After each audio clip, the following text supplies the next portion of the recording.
Hello बच्चों, welcome to the channel chemistry सखा। मैं हूं केमिस्ट्री एक्सपर्ट मनोज शर्मा।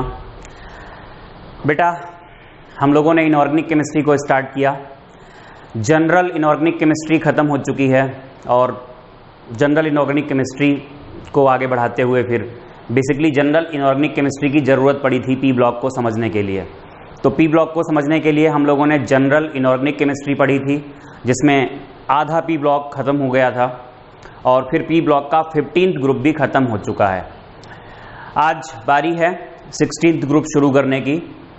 तो बेटा, अगर आपकी जनरल इनऑर्गेनिक केमिस्ट्री देखी हुई नहीं है तो ये लेक्चर आपको समझ में नहीं आएगा। भले ही आपका 15th ग्रुप छूटा हुआ है, चल जाएगा, लेकिन जनरल इनऑर्गेनिक केमिस्ट्री अगर छूटी हुई है तो ये ग्रुप समझ में नहीं आएगा। सारे कॉन्सेप्ट्स वहीं पे पढ़ाए गए हैं, उसी पर बेस्ड रिवीजन होगा यहाँ पे। तो पहले आप जनरल इनऑर्गेनिक केमिस्ट्री, जो कि यही प्लेलिस्ट है जिसमें आप ये वीडियो देख रहे होगे, GIC/P ब्लॉक करके प्लेलिस्ट आएगी। यहीं पे आप पहले शुरुआत के 8-10 लेक्चर्स जो कि जनरल इनऑर्गेनिक केमिस्ट्री के हैं उनको देखें और फिर आप कंटिन्यू करें। 16th ग्रुप ज़्यादा कुछ पढ़ने को नहीं होता है, ज़्यादा कुछ समझने को नहीं होता है। हमने आपको पहले भी बताया था जब 15th ग्रुप की पढ़ाई शुरू की थी कि यहाँ पर समझने को ज़्यादा नहीं होता है, कंटेंट ज़्यादा होता है, लेकिन जहाँ से क्वेश्चंस आते हैं वो इम्पॉर्टेंट चीज़ें हम आपको टिक कराते हुए चलेंगे। सिलेबस में होती हैं कई चीज़ें, लेकिन ये देखा गया है कि वहाँ से क्वेश्चंस ट्रेंड में नहीं होते हैं, आते नहीं हैं। तो अगर हम 16th ग्रुप पढ़ रहे हैं तो सबसे पहले हमको वहाँ के एलिमेंट्स पढ़ने चाहिए, लेकिन आपसे एलिमेंट्स कभी एग्जाम में नहीं पूछे जाएंगे, लेकिन आपको पता होना चाहिए। एलिमेंट्स नहीं पता होंगे तो आप कुछ आगे कर भी नहीं सकते। Oxygen, sulphur, selenium, tellurium, polonium जो कि एक रेडियो एक्टिव होता है, और लिवर्मोनियम जो कि एक सिंथेटिक रेडियो एक्टिव है। सिंथेटिक का मतलब इंसान ने बनाया है इसको। इन एलिमेंट्स को, ये हमने यहाँ पर शॉर्ट में लिखा है, कुछ पॉइंट्स ऐसे लिख दिए हैं जो आपसे छूटे ना। NCERT सिंक्रोनाइज्ड है पूरा का पूरा, इसलिए आपको एक्स्ट्रा पढ़ने की जरूरत नहीं है और इससे कम भी नहीं। तो इन एलिमेंट्स को 16th group elements are also called chalcogens. Chalcogens basically Greek word होता है जिसका मतलब ब्रास होता है। आप अलग तरीके से इसको आप समझ लीजिए। चाल्कोजेंस का मतलब होता है ओर फॉर्मिंग, क्योंकि आपने ये देखा होगा बहुत सारे मेटल्स के जो ओर्स होते हैं वो ऑक्साइड्स या सल्फाइड्स की फॉर्म में होते हैं। दैट्स वाई इन एलिमेंट्स को हम चाल्कोजेंस कहते हैं। फिर है इनकी अक्रेंस। अक्रेंस से भी एग्जाम में क्वेश्चन नहीं पूछा जाता है, लेकिन ये हमें पता होना जरूरी है। आपको पता होगा अर्थ की क्रस्ट में मोस्ट एबंडेंट एलिमेंट होता है ऑक्सीजन, 46% से भी ज्यादा होता है। तो अक्रेंस में सबसे पहले ऑक्सीजन की अक्रेंस की बात की गई है। Most abundant element in the crust of earth लिखा है 46.6%। बेटा जी, एयर में मोस्ट एबंडेंट होता है नाइट्रोजन, वो होता है 75% बाई मास या 78% बाई वॉल्यूम। वहां पर भी एयर अच्छी खासी होती है, 21% बाई वॉल्यूम होती है। तो सॉरी, एयर नहीं, ऑक्सीजन। तो ऑक्सीजन एयर में भी अच्छी खासी है, बट अर्थ की क्रस्ट में कितनी है? 46.6% है। सल्फर की जो एबंडेंस है अर्थ की क्रस्ट में बहुत कम है, लेकिन जो भी है, जितनी भी है, काफी इंपॉर्टेंट है। देखिएगा, हमने यहां से स्टार्ट किया है, राइट से इधर की तरफ बढ़ते हैं। सल्फर जो होता है वो अर्थ की क्रस्ट में कुछ सल्फेट्स की फॉर्म में होता है और या कुछ सल्फाइड्स की फॉर्म में होता है। सल्फेट्स होते हैं मेटल के, और मेटल के ही सल्फाइड्स होते हैं। आपने सुना होगा कि बहुत सारे ओर्स होते हैं जो सल्फाइड्स की फॉर्म में होते हैं। सल्फर की जो अक्रेंस है वो सल्फेट्स की फॉर्म में, सल्फाइड्स की फॉर्म में। इसके अलावा ये ऑर्गेनिक सब्सटेंसेस में भी होता है। ये प्रोटीन का भी एक पार्ट होता है। बहुत सारे प्रोटीन्स होते हैं, सल्फर प्रोटीन होते हैं। आपने सुना होगा गार्लिक में, अनियन में भी सल्फर कंपाउंड्स होते हैं। एग में, एग की प्रोटीन में भी सल्फर होता है। तो देखिएगा, ध्यान दीजिएगा, एग्जिस्ट्स एज सल्फेट्स एज, कुछ नाम लिखे हैं, जिप्सम। ये फार्मूलाज आपको पता होने चाहिए। CaSO4.2H2O, और क्या है? इप्सम। ये गलत लिखा है थोड़ा यहाँ पे, इप्सम होगा EP।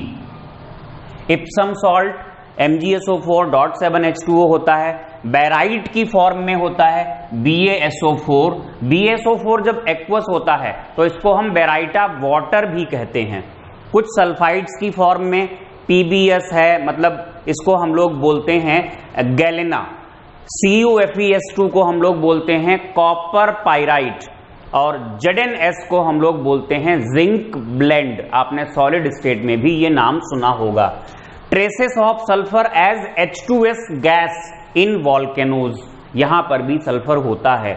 और ऑर्गेनिक मटेरियल्स होते हैं जैसे कि एग्स, प्रोटीन्स, गार्लिक, अनियन और मस्टर्ड ऑयल मस्टर्ड में होता है, हेयर प्रोटीन में होता है, वूल प्रोटीन में होता है, इन सब में सल्फर होता है। तो इतना आपसे कहेंगे कि जो सल्फर की अक्रेंस है इसको थोड़ा याद करके रखिएगा। मुझे लगता है कि यहां से कभी क्वेश्चन पूछा जा सकता है, क्योंकि यहां बहुत कुछ है पूछने के लिए। बेटा जी, सिलेनियम और टेलुरियम जो होते हैं, जो सल्फाइड ओर्स होते हैं, मेटल सल्फाइड्स होते हैं, तो वहां पे मेटल के सिलेनाइड्स और मेटल के टेलुराइड्स भी होते हैं। तो सिलेनियम और टेलुरियम कहां होता है? एज मेटल, आप सॉल्ट की जगह लिख सकते थे सिलेनाइड्स, एज मेटल सिलेनाइड्स, टेलुराइड्स इन सल्फाइड ओर्स। पोलोनियम एक रेडियो एक्टिव एलिमेंट है, ये डिके प्रोडक्ट होता है थोरियम और यूरेनियम की जो मिनरल्स होती हैं उनका। और इसके अलावा लिवर्मोनियम जो होता है वो तो एक सिंथेटिक एलिमेंट है जिसकी हाफ लाइफ बहुत छोटी होती है, मतलब बहुत जल्दी इसका डिके हो जाता है। तो ये हो गए, इनकी अक्रेंस हो गई। अक्रेंस में जो इंपॉर्टेंट है वो थोड़ा आप ये मान के चलिए कि सल्फर की अक्रेंस है। बेटा जी, फिर हमने यहां पर स्टार्ट किया है फिजिकल प्रॉपर्टीज को। फिजिकल प्रॉपर्टीज में आपकी जो पहली हेडिंग पड़ेगी मेटेलिक कैरेक्टर पड़ेगी। तो मेटेलिक कैरेक्टर में आप देखोगे कि ऑक्सीजन और सल्फर ये नॉन मेटल्स हैं। सिलेनियम, टेलुरियम को मेटेलॉइड लिखा है और पोलोनियम को मेटल लिखा है। लिबरमोनियम के बारे में कुछ भी नहीं लिखा है क्योंकि वो सिंथेटिक और रेडियो एक्टिव एलिमेंट है। इसके बाद फिजिकल प्रॉपर्टीज में ही नंबर 1 पे ये थी, बहुत शॉर्ट में आपको पॉइंट वाइज लिखाया जा रहा है। सेकंड है, सभी एलिमेंट्स एलोट्रॉपी शो करते हैं। सल्फर भी होता है रोम्बिक, मोनोक्लिनिक, ऑक्सीजन में O2 होता है, O3 होता है। आगे वाले एलिमेंट्स भी शो करते हैं जिसको आपको याद रखने की जरूरत नहीं है। हाँ, सल्फर के जो 2 एलोट्रॉप्स हैं, मोनोक्लिनिक और रोम्बिक, उनके बारे में थोड़ा सा हम जरूर पढ़ेंगे आगे चल करके जब हम सल्फर के कंपाउंड्स पढ़ेंगे।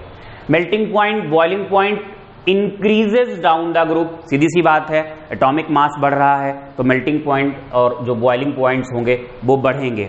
एक क्वेश्चन ये भी आपसे पूछा जा सकता है, यहां पर जब बात चली है मेल्टिंग पॉइंट, बॉइलिंग पॉइंट की, आपसे पूछ सकते हैं, आप चाहें तो नोट करके रखिएगा।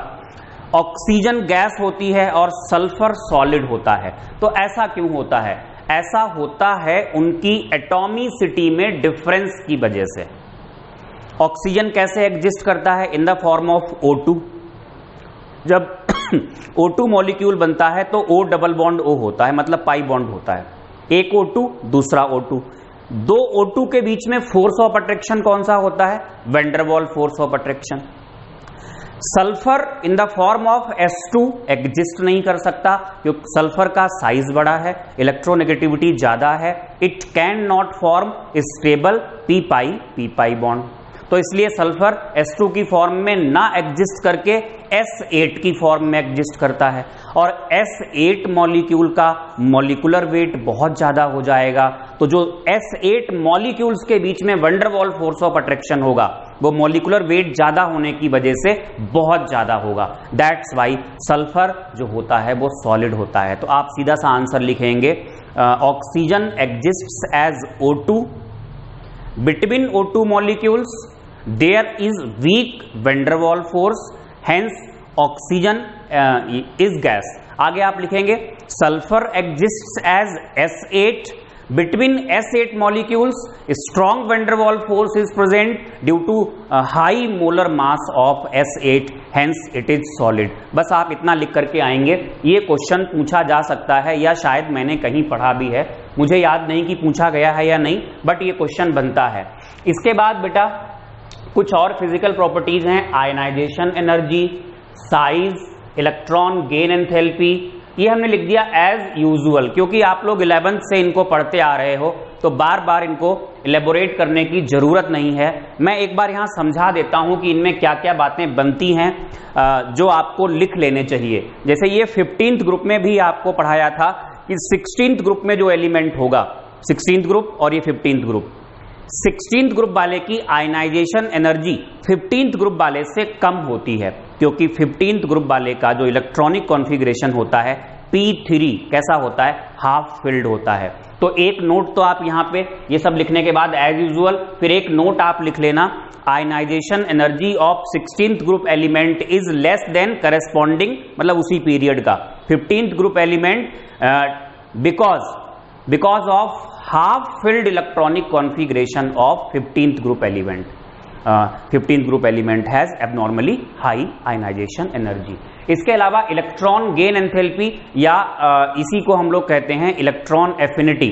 वैसे तो आप पढ़ते हो कि डाउन द ग्रुप जाने पर इलेक्ट्रॉन एफिनिटी घटती है, लेकिन ऑक्सीजन की इलेक्ट्रॉन एफिनिटी बहुत कम होती है, सल्फर से कम होती है, इनफैक्ट सारे एलिमेंट से कम होती है।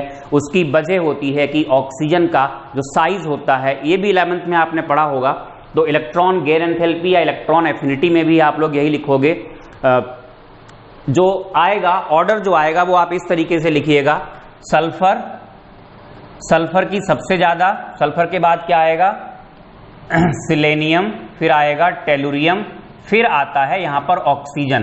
तो इलेक्ट्रॉन गेन एंथैल्पी में ये जो मैंने पॉइंट आपको बताया, ऑक्सीजन का एबनॉर्मल बिहेवियर होता है due to its very small size, inter electronic repulsion लगता है जब अलग से इलेक्ट्रॉन एंटर कराते हैं, इसलिए क्या होती है, इसकी जो इलेक्ट्रॉन एफिनिटी होती है वो कम होती है। फिर यहां पर हमने केमिकल प्रॉपर्टीज को स्टार्ट किया है और अनडाउटेडली केमिकल प्रॉपर्टीज में सबसे पहले हम बात करेंगे ऑक्सीडेशन स्टेट की। तो बेटा जी ऑक्सीडेशन स्टेट में आप देख लीजिए, थोड़ा सा यहां पे समझते भी हैं।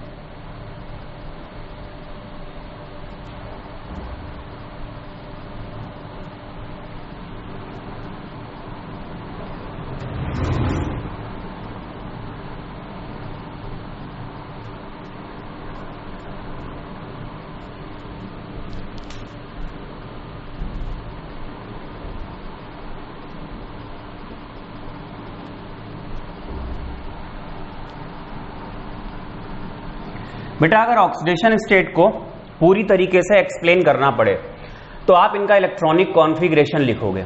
इलेक्ट्रॉनिक कॉन्फ़िगरेशन क्या आएगा निकल के, लास्ट में होगा NS2P4, that is 6 electrons in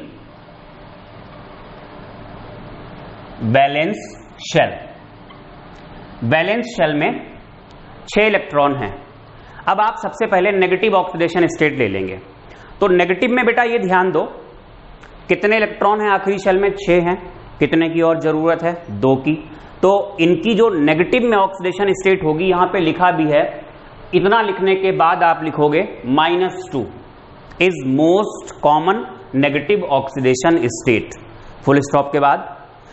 its stability decreases down the group due to decreasing electronegativity. मैं आपको पहले ही पढ़ा चुका हूं, जब हमने आपको इनर्ट पेयर इफेक्ट पढ़ाया था तब बताया था कि जो नेगेटिव ऑक्सीडेशन स्टेट होती है उसकी stability always down the group जाने पे घटती है। इसके अलावा ऑक्सीजन -1 भी शो करता है, -½ भी शो करता है, -1 शो करता है पेरोक्साइड्स में, अगर लिखना चाहें लिख सकते हैं। -½ शो करता है सुपर ऑक्साइड्स में, -1/3 शो करता है ओजोनॉइड में, पोटेशियम ओजोनॉइड KO3 नाम का कंपाउंड होता है। तो ये तो नेगेटिव ऑक्सीडेशन स्टेट हो गई। अगर हम पॉजिटिव पे आए, अगर ये सारे इलेक्ट्रॉन्स बॉन्डिंग में टेक पार्ट करें, सारे इलेक्ट्रॉन्स, तो पॉजिटिव में मैक्सिमम क्या पॉसिबल है, +6। और जब ये s इलेक्ट्रॉन टेक पार्ट ना करें तो क्या शो करेगा, +4। तो देखो लिखा है पॉजिटिव में +4 एंड +6। फिर इसके आगे आप लिखोगे on moving down the group stability of +6 decreases and stability of +4 increases. It is due to inert pair effect. ऐसा क्यों होता है? ऐसा होता है इनर्ट पेयर इफेक्ट की वजह से, जो आपको जीआईसी में बहुत डिटेल में पढ़ाया जा चुका है। अच्छा, अगर हम बात करें ऑक्सीजन की, क्या ऑक्सीजन +4 या +6 शो करेगा? नो। ऑक्सीजन अगर पॉजिटिव में शो करता है तो यहीं पे आप एक नोट लिख लेंगे, ऑक्सीजन अगर पॉजिटिव में ऑक्सीडेशन नंबर शो करेगा तो ऑक्सीजन केवल +1 एंड +2 ओनली। पॉजिटिव में केवल +1 एंड +2 शो करता है, और कहां शो करता है? In its fluorides, in its fluorides. जैसे कंपाउंड OF2 है, OF2 में ऑक्सीजन की ऑक्सीडेशन नंबर +2 है, और एक कंपाउंड पेरोक्साइड की तरह बनता है, H2O2 जैसे बनता है वैसे ही ये बनता है O2F2। यहां पर ऑक्सीजन की जो ऑक्सीडेशन नंबर होती है वो +1 होती है। अच्छा बेटा, +4 +6 क्यों नहीं शो कर सकता है? +6 शो करने का मतलब, जैसे सल्फर अगर +6 शो कर रहा है, ध्यान दें, तो कंपाउंड क्या बनेगा? SF6। SF6 में सल्फर के आखिरी शेल में कितने इलेक्ट्रॉन हो चुके हैं कंपाउंड बनने के बाद? भाई सल्फर में 6 थे, 6 फ्लोरीन के साथ बॉन्ड बना लिए, कितने हो गए? 12 इलेक्ट्रॉन हो चुके हैं, मतलब ऑक्टेट हो चुका है एक्सपेंड। यहां पर जब आप हाइब्रिडाइजेशन देखोगे तो sp3d2 आएगा, ऑक्टेट एक्सपेंड हो चुका है। Oxygen can not expand its octet, क्यों? एबनॉर्मल प्रॉपर्टीज आपको पढ़ाई हैं। Oxygen can not expand its octet due to absence of d orbitals in valence shell, hence can not show more than +2 oxidation number. तो ये 1 बजे होती है, तो ये बात कर ली हमने ऑक्सीडेशन नंबर की। यहीं पे अगर हम ये देखो, एक हेडिंग आनी ही आनी है हर ग्रुप में, जो पहला एलिमेंट होता है हर ग्रुप का वो एनोमेलस बिहेवियर शो करता है। तो एनोमेलस बिहेवियर शो करने की वही 3 वजह, पहली smallest size in the group, दूसरा हाईएस्ट इलेक्ट्रोनेगेटिविटी, और तीसरा absence of d orbitals in valence shell. इनकी वजह से बहुत सारी प्रॉपर्टीज कैसी होंगी? एबनॉर्मल, जैसे कि SF6 बनेगा, OF6 नहीं बनेगा। शुरुआत से लेते हैं। ऑक्सीजन के अंदर p पाई की टेंडेंसी होती है, स्टेबल होता है। सल्फर p पाई नहीं बना सकता स्टेबल। हो गया ये, क्यों? ड्यू टू वही small size and high electronegativity. इसके अलावा ऑक्सीजन के जो कंपाउंड्स होंगे, जैसे H2O वगैरह है, H2O में हाइड्रोजन बॉन्डिंग होगी, बाकी वालों में, नीचे वालों के हाइड्राइड्स में हाइड्रोजन बॉन्डिंग नहीं होगी। H2O लिक्विड होता है, H2S गैस होता है, तो ये सब वो वही हाइड्रोजन बॉन्डिंग की वजह से होता है, उसके एप्लीकेशंस आ जाते हैं। तो बेटा ये इस तरीके से होता है। केमिकल प्रॉपर्टीज में हमने ये पहली तो ली थी oxidation state, second chemical property है रिएक्टिविटी टूवर्ड्स हाइड्रोजन। अगर हम इसमें आपको लिखाएं तो बस इतना बता सकते हैं, क्या बनते हैं इसके hydrides? H2O, H2S, H2SE, H2TE, ये हाइड्राइड्स बने। GIC जनरल इनऑर्गेनिक केमिस्ट्री का एक लेक्चर है, उस लेक्चर का नाम ही है हाइड्राइड्स ऑफ P ब्लॉक। वहां पे आपको इन हाइड्राइड्स की सारी प्रॉपर्टीज मिल जाएंगी, जैसे कि इनका structure, hybridization, bond pair, lone pair, boiling point, melting point, acidic character, reducing character, thermal stability, dipole moment, तमाम प्रॉपर्टीज को वहीं पर हमने एक्सप्लेन किया है। तो तभी तो आपसे कहते हैं कि अगर आपका GIC पढ़ा हुआ नहीं है तो फिर आपको यहां प्रॉब्लम हो जाएगी ग्रुप स्टडी में। तो ये आप पूरा वहां से देखेंगे। आप चाहें तो इसको लिख सकते हैं एज सच, जैसा आपको वहां पर लिखाया गया है, और आप चाहें तो दोबारा ना लिखें, वहीं से आप याद करके रखें, ये भी ठीक रहेगा। तो ये केमिकल प्रॉपर्टीज को कंटिन्यू करेंगे। अभी ऑक्साइड्स की बात करेंगे, इनके ऑक्साइड्स के बाद हेलोजेंस के साथ रिएक्शन कराएंगे, इसको रब करते हैं, फिर आपके साथ जुड़ते हैं।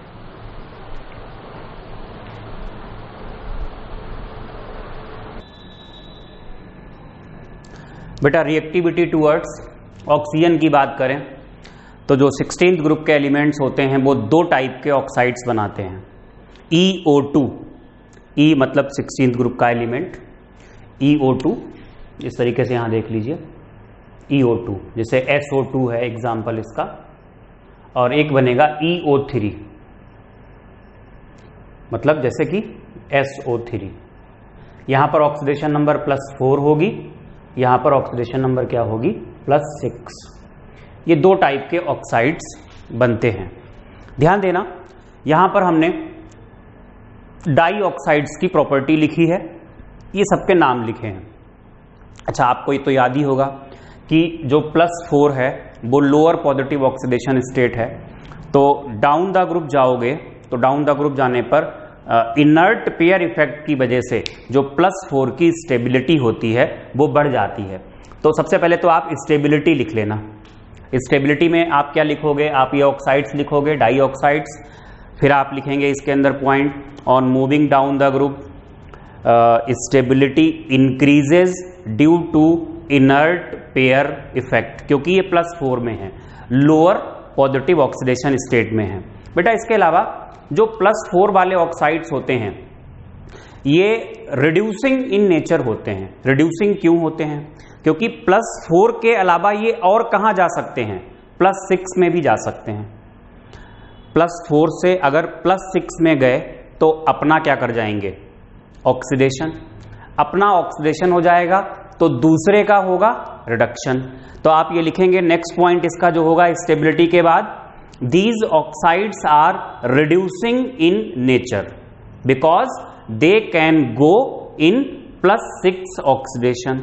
फिर इसी में लिखेंगे on moving down the group reducing property decreases, घटेगी। क्यों? क्योंकि +4 स्टेबल होती चली जाती है, TeO2 रिड्यूसिंग होता ही नहीं है, वो नहीं जाना चाहता है TeO3 में, तो वो स्टेबल होता है, तो वो रिड्यूसिंग नहीं होता है। तो on moving down the group reducing property decreases, ये इंपॉर्टेंट पॉइंट है जो पूछा जा सकता है, इसीलिए इस पे इतना जोर दे रहे हैं। Due to inert pair effect आप लिख सकते हो। इसके अलावा आप लिखेंगे ऑल ऑक्साइड्स आर, फिर एसिडिक करेक्टर आ जाएगा, नेक्स्ट पॉइंट है जो भी जैसे भी आप लिख रहे हैं, all oxides are acidic in nature. On moving down the group क्या होगा, हमेशा ही भी बताया आपको, मेटेलिक करेक्टर घटने की वजह से, बढ़ने की वजह से एसिडिक करेक्टर घटता है, तो acidic character decreases, reducing property हो गई, स्टेबिलिटी हो गई। अगर हम स्ट्रक्चर की बात करें तो स्ट्रक्चर के लिए वैसे तो आपको वहीं जाना चाहिए, जो स्ट्रक्चर वाला एक पूरा लेक्चर है, 1 घंटे से ऊपर का लेक्चर है, स्ट्रक्चर कैसे निकालें। तो स्ट्रक्चर निकालने के लिए मैंने आपको सिखाया है, सबसे पहले आप निकालते हैं हाइब्रिडाइजेशन। हाइब्रिडाइजेशन के बाद आप क्या करते हैं, बॉन्ड पेयर और लोन पेयर काउंट करते हैं, और उसके बाद आप इसका स्ट्रक्चर बताते हैं। तो अगर हम SO2 को लें तो ध्यान दें, यहाँ पे आपको ये दिख रहा होगा, मैं भले ही नहीं दिख रहा हूँगा। SO2 में जब आप हाइब्रिड ऑर्बिटल्स निकालोगे तो स्ट्रक्चर में आप इतना ये लिख लीजिएगा, हाइब्रिड ऑर्बिटल्स आप फाइंड कर सकते हो 3 आएंगे। 3 का मतलब यहाँ पर जो हाइब्रिडाइजेशन होगा वो कौन सा होगा, sp2। जब आप देखेंगे बॉन्ड पेयर्स तो बॉन्ड पेयर्स केवल 2 दिखाई दे रहे हैं और लोन पेयर यहाँ पर 1 होगा। जब sp2 में 1 लोन पेयर होता है तो इसका जो स्ट्रक्चर आता है वो एंगुलर निकल के आता है। ये सब मैंने आपको पढ़ाया है। अगर आप स्ट्रक्चर बनाओगे तो ऐसे बनेगा, S double bond O, S double bond O, और यहाँ की तरफ ये होगा एक लोन पेयर। फिर हमने एक लेक्चर आपको पढ़ाया था p पाई वाला और p पाई d पाई वाला। तो SO2, SO3 दोनों में ही हमने आपसे काउंट करना सिखाया था, कितने p पाई होते हैं, कितने p पाई d पाई होते हैं। तो ये आप जब उस वाले लेक्चर में पलट के देखोगे तो आपको फिर से देखना पड़ेगा। यहाँ पर एक तो होता है p पाई और एक होता है ऑक्सीजन की तरफ से p पाई और सल्फर की तरफ से क्या होता है, d पाई। तो ये भी एक इंपॉर्टेंट चीज है जो आपसे पूछी जा सकती है, कॉम्पिटिटिव एग्जाम्स में तो बहुत बार पूछी ही गई है। तो ये बेटा स्ट्रक्चर हो गया, number of p pi and p pi d पाई हो गए। अच्छा, इसके बाद थोड़ा और बात की गई है इनके बारे में डिटेल में, हालांकि यहाँ से एकेडमिक्स में क्वेश्चंस नहीं आते हैं। SO2 अकेला एग्जिस्ट करता है, ये लिखेंगे आप, SO2 exists as discrete molecule, और ये गैस होती है, ठीक है, डिस्क्रीट मॉलिक्यूल। ब्रैकेट में क्या लिखोगे, gas. Even in solid state, अगर हम फ्रीज कर दें इसको, सॉलिड स्टेट में ले जाएं, तब भी ये मोनोमर ही रहता है। ऐसा नहीं होता कि कई मॉलिक्यूल्स यहां पर इकट्ठे होकर के पॉलीमेरिक नेटवर्क बना लें। फिर थोड़ी सी बात की है SeO2 के बारे में। SeO2 in general room temperature पे ही व्हाइट क्रिस्टलाइन सॉलिड होता है। अगर इसको हम वेपोराइज करें, गैसियस स्टेट में ले जाएं, तो ये मोनोमर बनाता है। और यहीं पे आप लिखोगे and its structure is similar to SO2 gaseous state में। In gaseous state its structure is similar to SO2। फिर आगे, but in solid state it has a non planar polymeric structure. कुछ इस टाइप का स्ट्रक्चर होता है जो बना हुआ है। ये Se डबल बॉन्ड O, इधर की तरफ ये O के साथ अटैच होगा, इधर O, फिर Se डबल बॉन्ड O, ऐसे करके ये एक चैन चलती रहेगी। तो ये होता है इसका, ये डाइऑक्साइड्स खत्म हुए। अगर हम याद करना भी ये इतना भी टफ नहीं है, बस हाँ भूलोगे, लेकिन अगर आप रिवीजन करते रहोगे, एग्जाम से पहले इनको पढ़ के जाओगे, ये सच है। अगर मैं रिवीजन नहीं करूंगा, मतलब मैं हर साल नहीं पढ़ाऊंगा, तो मैं भी ये सब कुछ भूल जाऊंगा। तो आप पढ़ेंगे, आपको सब समझ में आएगा, सब याद होगा। आपके साथ प्रॉब्लम बस वही एक आएगी, आप कहोगे सर पढ़ा तो लेकिन भूल गए। बेटा आप भूल गए तो आपसे कोई गुनाह नहीं हुआ, ये मेरे साथ भी होगा। मुझे इतने साल केमिस्ट्री पढ़ाते हुए हो गए, मैं भी भूल जाऊंगा कि मुझे डाई हैलाइड्स के बारे में क्या क्या प्रॉपर्टीज पढ़ानी हैं। हो सकता है एक दो मिस हो जाएं अगर हमने 2-3 साल का गैप किया पढ़ाने में। तो बेटा ये एक स्पॉन्टेनियस प्रोसेस है, याद करना और भूलना। ये इनऑर्गेनिक केमिस्ट्री है। इवन आप फिजिकल और ऑर्गेनिक भी भूल जाओगे, हाँ वो बात है, उसको भूलने में थोड़ा टाइम लगता है। तो ये भूल ही जाओगे, ये बात सच है। तभी कहा जाता है कि जब आप एग्जाम देने जा रहे हो, बोर्ड एग्जाम देने जा रहे हो, तो सबसे बड़ी प्रॉब्लम बोर्ड एग्जाम में ही होती है इनऑर्गेनिक केमिस्ट्री की, कॉम्पिटिटिव एग्जाम में नहीं होती, क्योंकि वहां पे ऑप्शंस मिल जाते हैं और ऑप्शंस हमें याद दिला देते हैं सब कुछ कि एक्चुअली था क्या। तो बोर्ड एग्जाम से पहले सबसे पहले ये कहते हैं कि फिजिकल का रिवीजन करो और खत्म करो, उसको डालो एक तरफ, फिर ऑर्गेनिक का रिवीजन करो।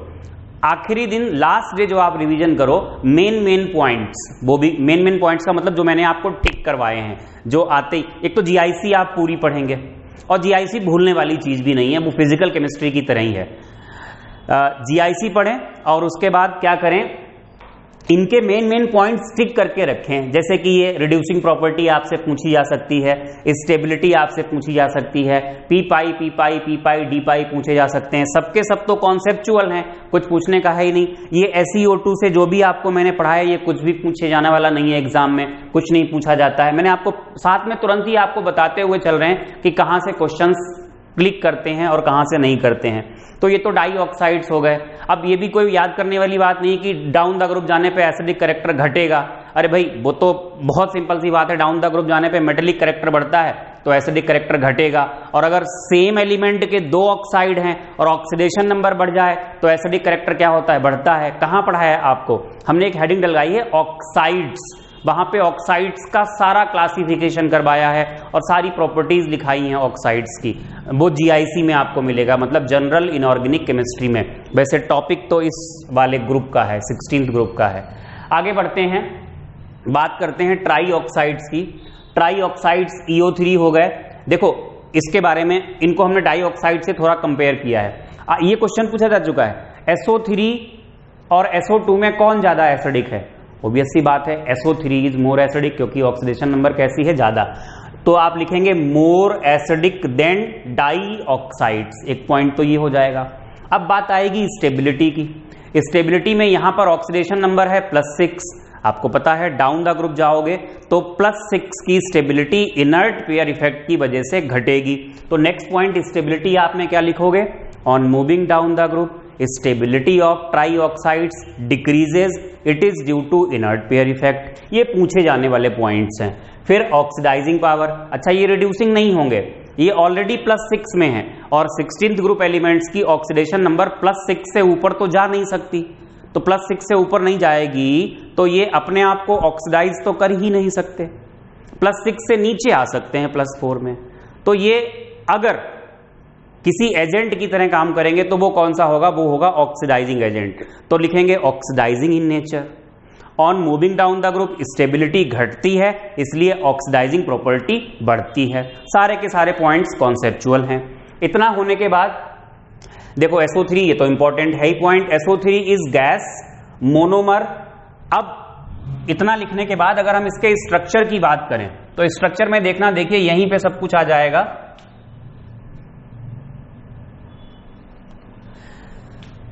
बेटा जी हाइब्रिड ऑर्बिटल यहां पर भी 3 आएंगे, sp2 हाइब्रिडाइजेशन होगा, बॉन्ड पेयर 3 होंगे, लोन पेयर 0 होंगे। स्ट्रक्चर जो इसका आएगा वो यहां पे लिख रहे हैं, वो होगा ट्राइगोनल और आगे क्या प्लेनर। ये सब आप बनाओगे, ये तो इंपॉर्टेंट है ही है। डबल बॉन्ड O, पी पाई और पी पाई डी पाई की काउंटिंग उस वाले लेक्चर में आपको सिखाई गई है। तो यहां पे जब आप देखोगे तो आप पी पाई एक होता है, पी पाई डी पाई ये वाला होगा, और ये तीसरा जो बचा है सल्फर की तरफ से ये डी पाई और ऑक्सीजन की तरफ से क्या होता है पी पाई। तो ये इसका स्ट्रक्चर हो गया, पी पाई और पी पाई डी पाई की काउंटिंग हो गई। फिर देखिए ये तो गैसियस स्टेट में बात हुई थी। अगर हम इसको फ्रीज कर लें, in solid state SO3 exists as trimer and SeO3 as tetramer. ये तो इंपॉर्टेंट नहीं है, लेकिन जो SO3 है ये जब ट्राइमर की फॉर्म में एग्जिस्ट करता है तो कैसा होता है स्ट्रक्चर, मैं आपको दिखा रहा हूं। देखिए ये इस तरीके से एक रिंग बनती है, हेक्सागोनल रिंग होती है, बना देते हैं बाद में बॉन्ड्स को। ये हेक्सागोनल रिंग बन गई। बेटा जी ये सल्फर ले लिया, ये बॉन्ड यहां पर ऑक्सीजन ले लिया, फिर ये सल्फर ले लिया, बॉन्ड ऑक्सीजन आ गया, फिर ये सल्फर आ गया, बॉन्ड ऑक्सीजन आ गया, ये सल्फर है। हर सल्फर के साथ double bond O, double bond O 2 बार आ जाएंगे इस तरीके से, double bond O, double bond O, double bond O और डबल बॉन्ड O। ये बेटा इसका जो ट्राइमर होता है उसका स्ट्रक्चर होता है। तो ये कॉम्पिटिशन में सवाल पूछे जा सकते हैं कि जो SO3 का सल्फर ट्राईऑक्साइड का जो ट्राइमर होता है उसमें कितने SOS बॉन्ड्स होते हैं। तो SOS बॉन्ड्स गिनो, यहां से शुरू करें। SOS एक तो ये हो गया, SOS दूसरा ये हो गया, SOS तीसरा ये हो गया। इस तरीके से आपसे पूछ सकते हैं सल्फर ट्राईऑक्साइड के ट्राइमर में कितने बॉन्ड S होते हैं, तो आंसर क्या आएगा 0 होते हैं। तो ये स्ट्रक्चर्स आपको पता होने चाहिए इस तरीके से। तो बेटा ये हमने किसकी बात की, ये हमने बात की इनके ऑक्साइड्स के बारे में।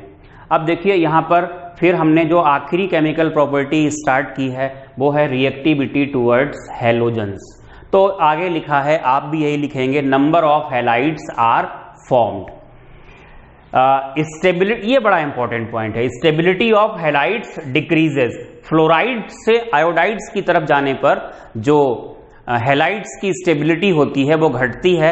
वजह वही है कि हैलोजेंस का साइज बढ़ जाता है, साइज बढ़ने से जो बॉन्ड की स्ट्रेंथ होती है वो कम हो जाती है। तो जो नंबर ऑफ हैलाइड्स बनते हैं उनमें सबसे पहले जो बात की गई है वो हेक्सा हैलाइड्स की गई है, और सबसे इंपॉर्टेंट हैं भी हेक्सा हैलाइड्स ही। तो हेक्सा हैलाइड्स में केवल हेक्सा फ्लोराइड्स बनते हैं। अब आपसे पूछा जाए हेक्सा क्लोराइड्स क्यों नहीं बनते हैं, SF6 बनता है, SCl6 क्यों नहीं बनता। भाई अगर आपको बॉन्ड बनाना है, होपफुली ये सब आपने नोट किया होगा, तो बेटा ये सल्फर है, जैसे मान लो ये सल्फर है, सल्फर का साइज इतना है। अब 6 फ्लोरीन तो यहां पर ऐसे करके आ सकते हैं, तीसरा, चौथा, पांचवा और छठा, ये ओवरलैपिंग हो गई सल्फर के साथ। ये फ्लोरीन फ्लोरीन फ्लोरीन फ्लोरीन, बस दिखा दिया आपको समझाने के लिए ये सल्फर। अब है क्या, फ्लोरीन का साइज छोटा है, तो 6 fluorine atoms can surround the 16th group element, but chlorine bromine iodine का साइज इतना बढ़ जाएगा कि वो एटम 6 आ ही नहीं पाएंगे, इसके चारों तरफ ओवरलैपिंग हो ही नहीं पाएगी। तो आप यही कहोगे कि SCl6 नोन क्यों नहीं है, हेक्सा क्लोराइड नोन इसलिए नहीं है because of large size of halogen. 6 halogen atoms can not overlap effectively with sulphur या विद 16th ग्रुप एलिमेंट, जो भी आपसे पूछा जाए। तो ये चीज आप नोट करके रखिएगा कि ऐसा क्यों नहीं हो पाता है, ये आपको बताया। तो कहाँ थे? Hexahalides, only hexafluorides are known. क्यों? आपको रीजन बता दिया। सभी गैसेस होते हैं, ये लिखेंगे। उसके बाद हम बात करेंगे स्ट्रक्चर की। देखो फिर से कि SF6 की बात कर लेते हैं। स्ट्रक्चर की अगर बात करें तो आप वही पुराना वाला हमारा तरीका हाइब्रिड ऑर्बिटल्स पे आएंगे। वो आते हैं 6 का मतलब यहां पर हाइब्रिडाइजेशन कैसा होगा? sp3d2। और बॉन्ड पेयर्स आपको दिखाई दे रहे हैं, 6 हैं, सराउंडिंग एटम्स के बराबर होते हैं। जिनको ये सब समझ में नहीं आ रहा है, इसका मतलब आपका GIC का स्ट्रक्चर वाला लेक्चर देखा हुआ नहीं है। आप GIC देखिए, शुरुआत में ही मैंने आपको इंस्ट्रक्शन दे दिया था, कॉन्सेप्ट सारे GIC में आपको पढ़ाए जा चुके हैं। लोन पेयर 0 हैं तो इसका जो स्ट्रक्चर निकल के आएगा वो ऑक्टाहेड्रल होगा, जो कि आपको पढ़ाया जा चुका है। अगर हम फिर से यहाँ पर बना दें, चलो बना देते हैं, हमारा कुछ नहीं जाता है। तो ये सल्फर होगा, ये फ्लोरीन, ये स्क्वायर बनेगा। यहाँ पर स्क्वायर थोड़ा बना नहीं है, रेक्टेंगुलर बन गया, आप स्क्वायर ही बनाइएगा, एक ऊपर फ्लोरीन और एक नीचे फ्लोरीन। तो इस तरीके से ये इसका स्ट्रक्चर होता है।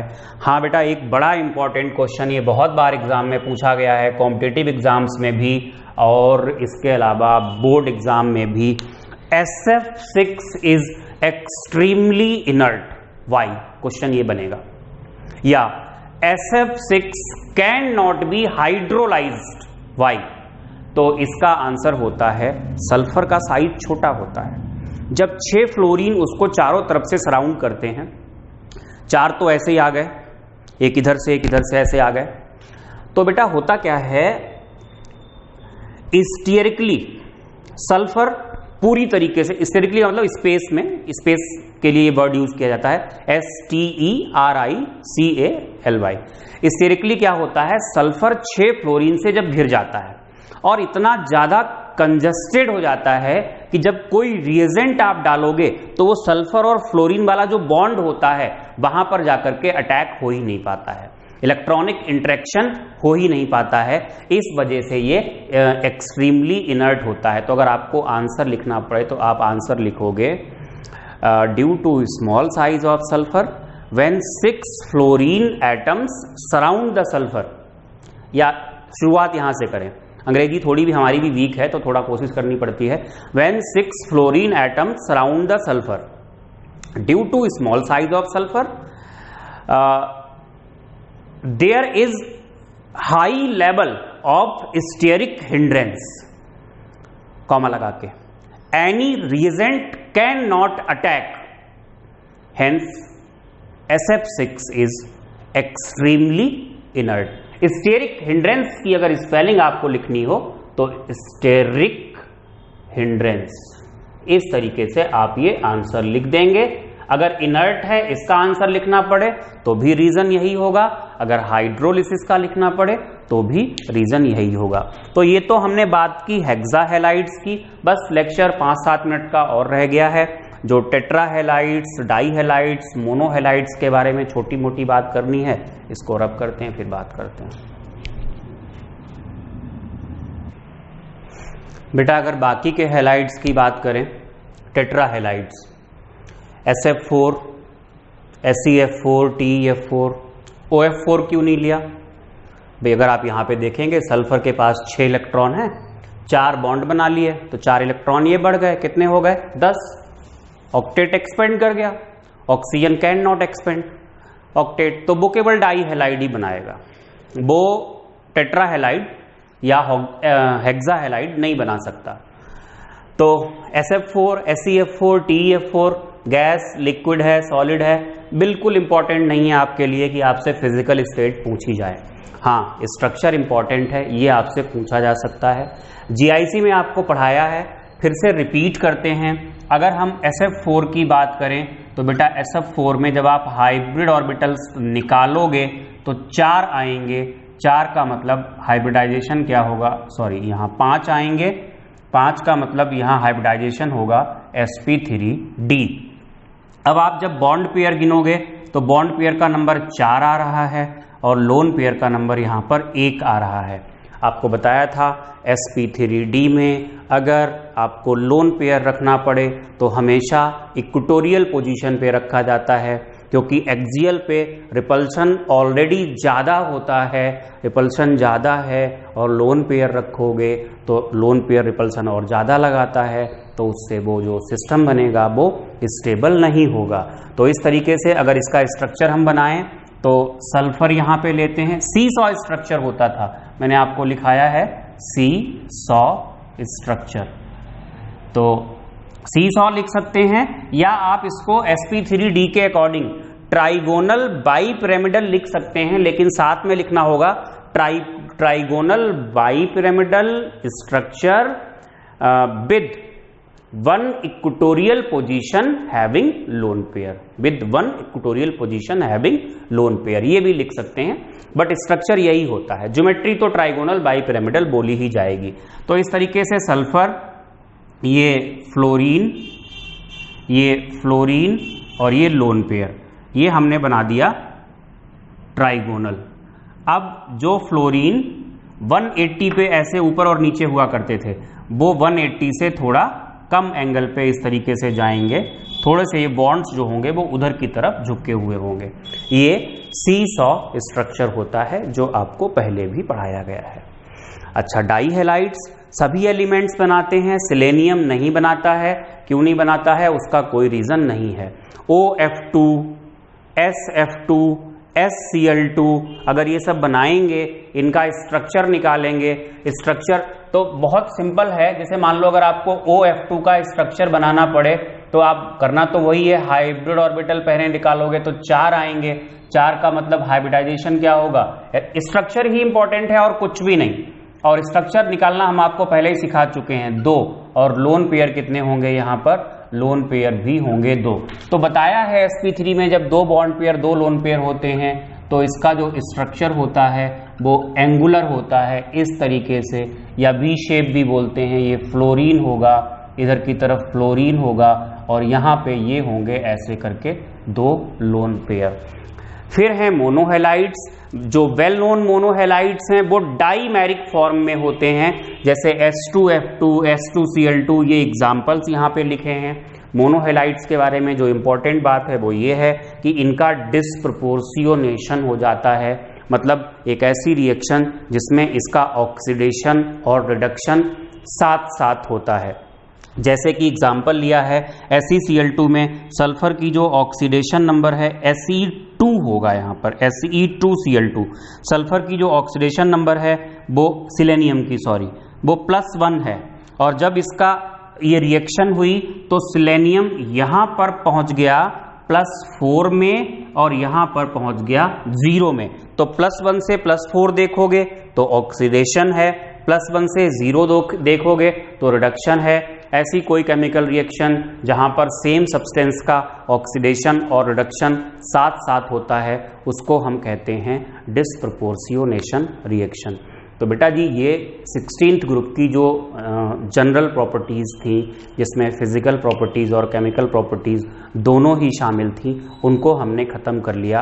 अब नेक्स्ट के 2 लेक्चर्स शायद, या 2 या मैक्सिमम 3 बन सकते हैं, क्योंकि H2SO4 3 नहीं बनेंगे, 2 ही बनेंगे।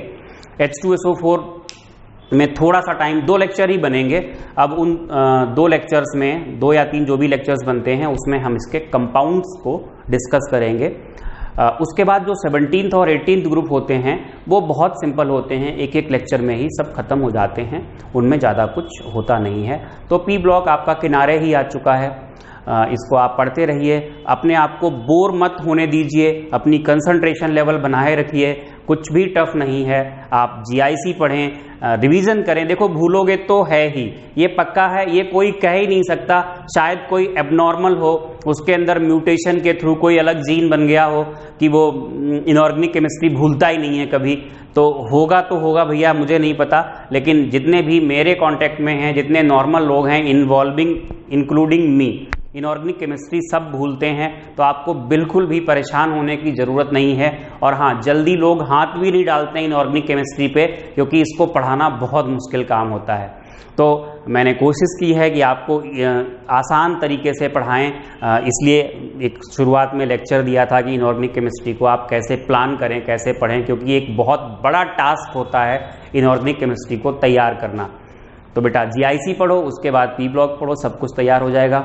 D&F बहुत बड़ा नहीं है, उसमें भी इसी टाइप का होता है। फिर उसके बाद कोऑर्डिनेशन केमिस्ट्री आएगी, वो आपको बहुत ज़्यादा इंटरेस्टिंग लगने वाली है, वो तो फिजिकल केमिस्ट्री की तरह होती है। तो अगर आपको मेरी मेहनत पसंद आती है तो लाइक कीजिए, शेयर कीजिए, सब्सक्राइब कीजिए। Thank you for watching.